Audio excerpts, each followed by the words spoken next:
Hi guys, welcome or welcome back to my channel. Today's recipe is going to be on this very tasty banana bread. If you do like this video or any of my content, please don't forget to hit the like button and subscribe. And without any further ado, let's get started.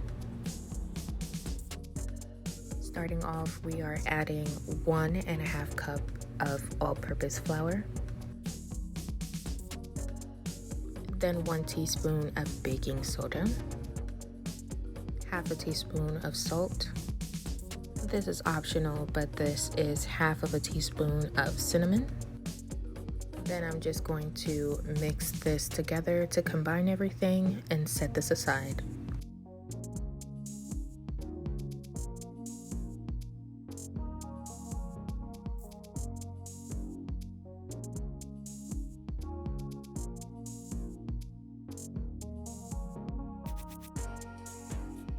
In a separate bowl, I am adding 3/4 of a cup of brown sugar and then half of a cup of melted butter. Make sure you cool this first. And with my hand mixer on medium speed, I'm just going to go ahead and combine the butter and the sugar until they are nicely emulsified.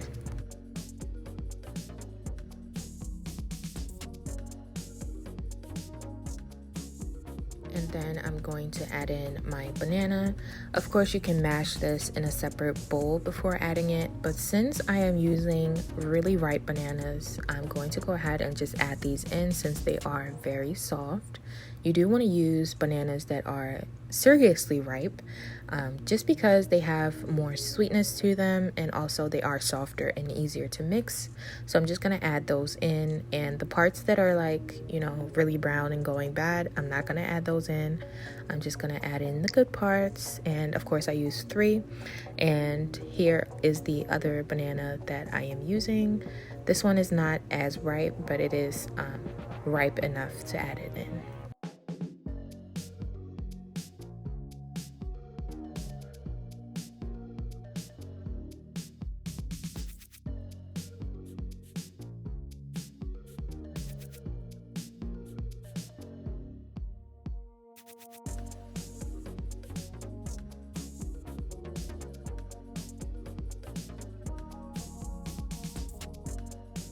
Next, I am just going to use a fork just to mash them up just a little bit more so that it's easier for the mixer to mix. And of course, you can definitely do this. You can definitely pre-mash it before adding it in.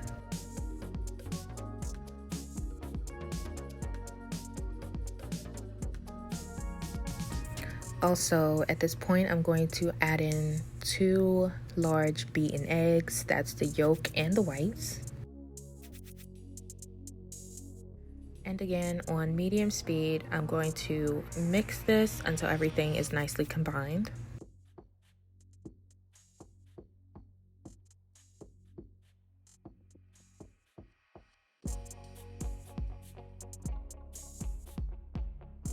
And this is an optional step as well, but I'm gonna add in half of a cup of sour cream. This is just gonna help the banana bread stay a little more moist, if that makes sense. It's just gonna add more richness to it.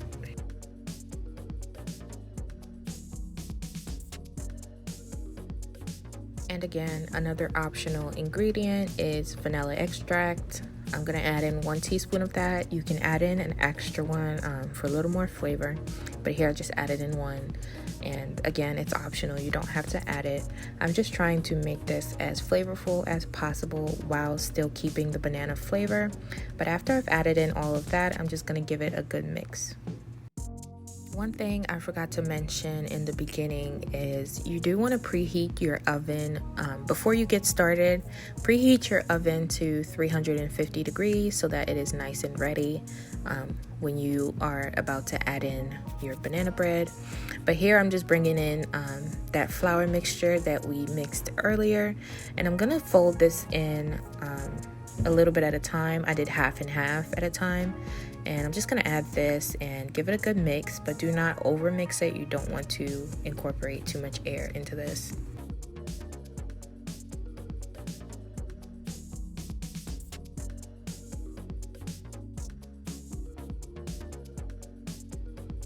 Again, at this point, I'm really just being extra. I am adding in 1/2 cup of sliced almonds just for some texture. Again, this is totally optional. You do not have to add it. I just like being extra. But I'm gonna add that and then give it a good mix.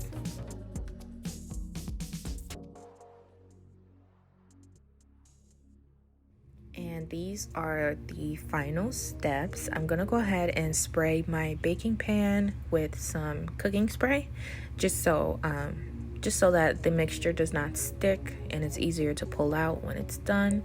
I'm using 2 pans here because I did want 2 loaves, but you definitely can use just one 9.5-inch baking pan. It'll definitely fit in there. But I'm just gonna go ahead and separate my mixture into my 2 pans and then we'll be right back.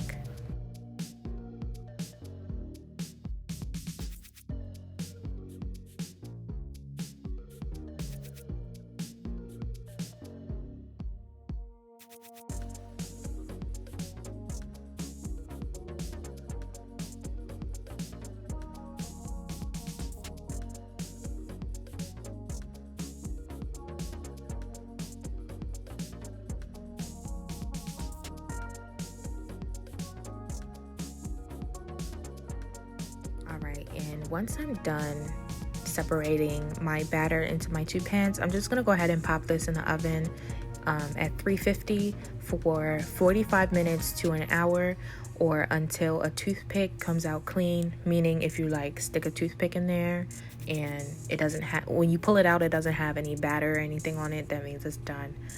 But yeah, I'm just gonna go ahead and bake these and we'll be right back.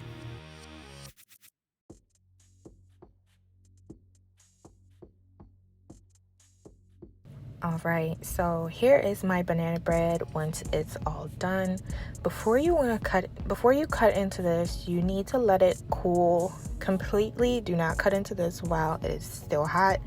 Definitely give this at least an hour to cool down before you cut it. And that's it. That's the entire recipe, guys. It's really easy and it's so good.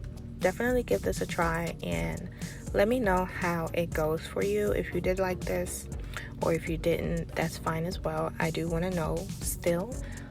I do want to know your feedback. But again, that's the whole video, guys. Thank you so much for watching. I'm just going to go ahead and slice these up into, nice little pieces. And you can definitely leave this out. I believe it's good for 4 days, just out in the open at room temperature. But if you do want to preserve this a little longer, you can definitely pop it in the fridge for at least a week. But again, that's the whole video. Definitely give this a try and let me know if you like it. If you did enjoy this video or any of my content, please hit that like button and also consider joining the family and hitting that subscribe button. Thank you so much for watching, and I'll see you on the next one. Bye-bye.